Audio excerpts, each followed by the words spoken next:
observability has just become a rapidly important thing as we have disaggregated not only the infrastructure, but also the applications. So, and Cisco, right, known as the core network company with a lot of good edge, is really making some big bets on cross cloud services.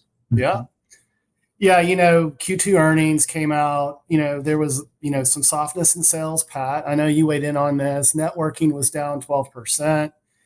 And service provider revenue was down as well. I guess some were concerned about the growth of security. Cisco has this reinvigorated focus on security with Security Cloud, and I've spent a lot of time with the team there. But they only saw 3% growth year over year. And that is quite lower than the market rate. So there's concerns about that. But as I sort of waded through that, and of course, there was also the announcement of a small reduction in force. Maria Martinez's departure, she was the chief operations officer. She has left as well. So I think that created a lot of, ambiguity and, in the markets, and the stock was somewhat down. But I do see observability as a bright spot. The company did grow that 16% year over year. Now, the revenue contribution is quite slow. It rang in just under 200 million.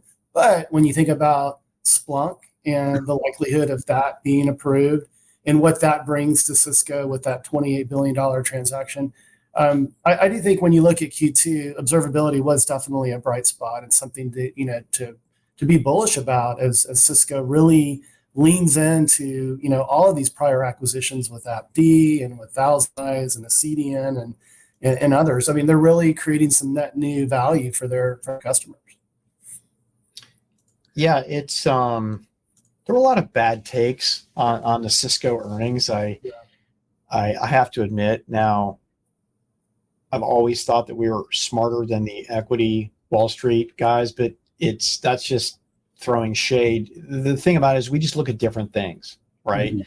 As industry analysts, we're looking more at market and product fit, roadmap and longevity, and not necessarily thrilled with, oh my gosh, it layoffs, stock goes up, this is great, we're loving this layoff thing, or showing up.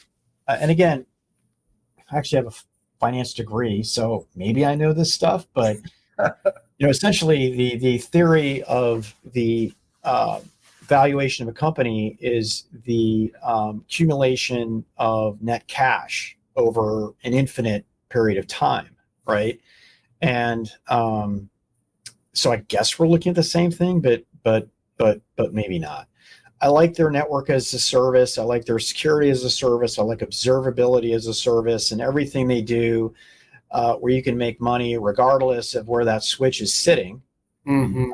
is good for Cisco. And quite frankly, they've got a monopoly position.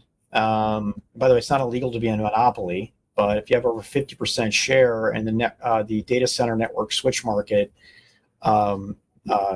Cisco has over 50% market share. I mean, do we know a company that doesn't have a Cisco core switch?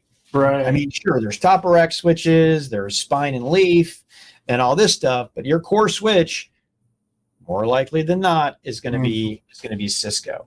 Yeah. So it's a good play. Yeah. I think there's I'm kind of bullish on Cisco as kind of. You move away from, not away from, but you kind of look at the world in a bigger picture, right? Where it's not just about routers, switches. It's not just about servers. It's not just about kind of discrete. It's about a connected world. Mm-hmm. I think their observability play really is the future there. I mean, when you think about, and we were just having this discussion yesterday around AI ops and the ability to, root cause and be proactive in managing your environments from the silicon all the way up through the apps and the data. Cisco has all of those ingredients. I mean, there's a really interesting play 5 years from now. And I think Cisco is set up to be on the leading side of that. And I don't think 5 years from now, we're going to talk about them as a networking company. I really don't. I mean, it is much bigger than that. Yeah. I think it's just, you know, it's really compelling that they're taking these acquired companies, putting them together and creating net new value for customers, like with business de-risk efforts and that sort of thing. So they're just not allowing the cash register to ring on, you know, the traditional stuff that App Dynamics and Thousand Eyes deliver. So that for me, you know, that 1 + 1 = 3 is super compelling. Yeah. Hey, I was on a podcast with Daniel Newman this morning, and you know, we were talking about. Actually, I got this question on CNBC. I was literally on CNBC for 30 minutes talking NVIDIA, Oh, wow. but they were asking. John Ford asked me, "Hey, have you ever seen anything like this before?" I'm like, "Yeah, Cisco .com 1.0. Cisco was the NVIDIA of .com 1.0. If you remember, they were the most valuable tech company on the planet.